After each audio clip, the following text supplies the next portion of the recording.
Tayong mga Pilipino ay kilala sa pagiging likas na makadiyos. Sa katunayan, sa ating bansa matatagpuan ang humigit kumulang na 2,000 sekta at denominasyon na nakatala sa Securities and Exchange Commission. Iba't ibang paniniwala, iba't ibang tradisyon at pananampalataya.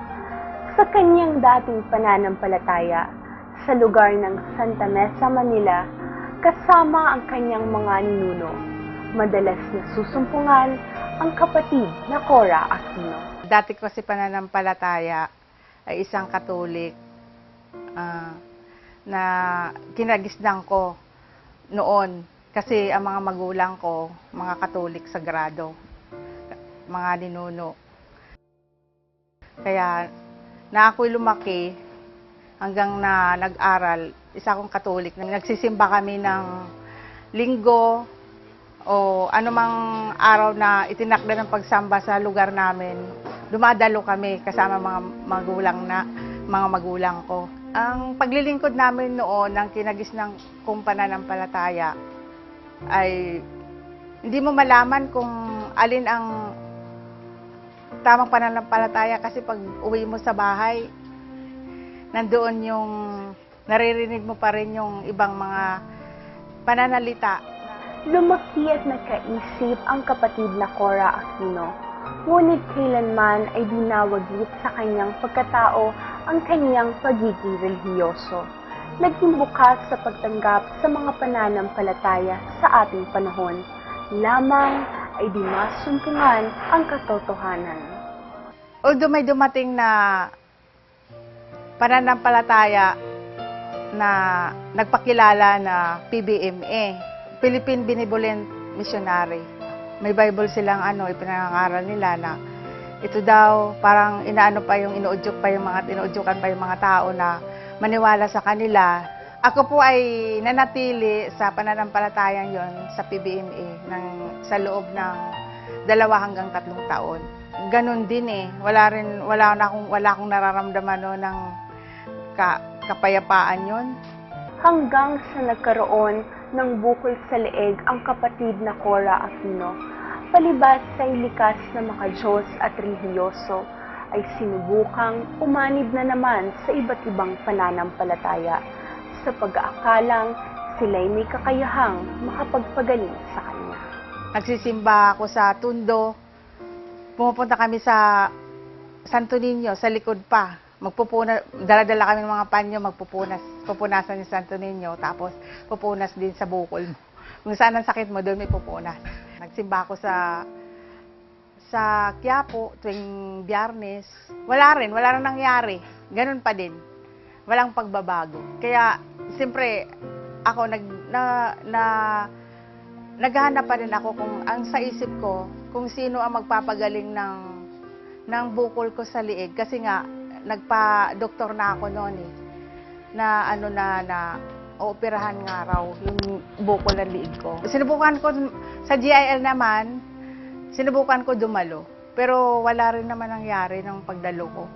Hanggang na natagpuan ko ang tunay na iglesia na Pentecostal Missionary Church of Christ in the Fourth Watch.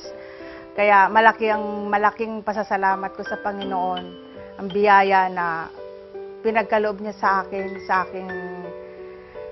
mga kahilingan na tinugon niya.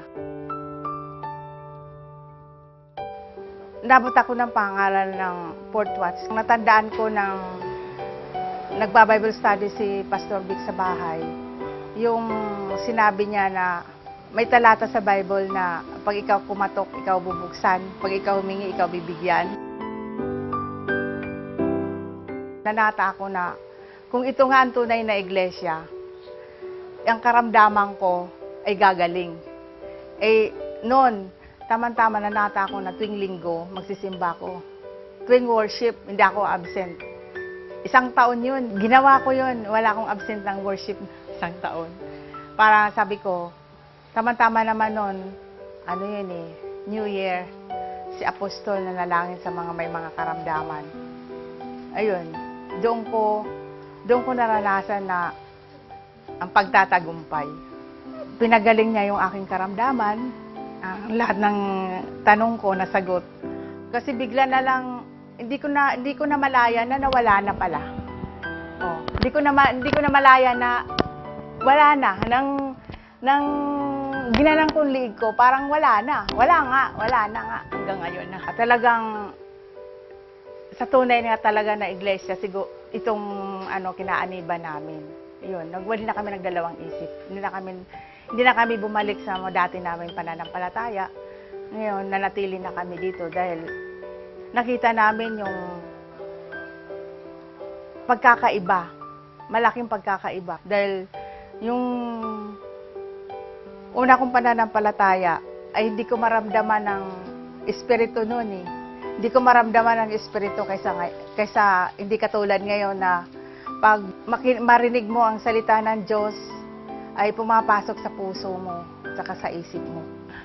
Nagpapasalamat ako sa Panginoon sapagkat hinangon niya ako na makasalanan at pinatawad niya ako ng aking mga kasalanan at malaking biyaya na nailagay ako sa tunay na iglesia na sa pamamagitan ng pangangaral ng sugong apostol.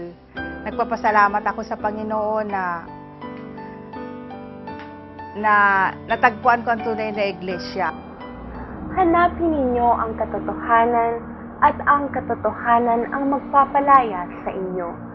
Gapos man ng maling paniniwala, ang puso't isip man ay nabihag ng hidwang pananampalataya, ay kayang palayain ng Diyos sa kapangyarihan at katotohanan ng kaniyang mga salita.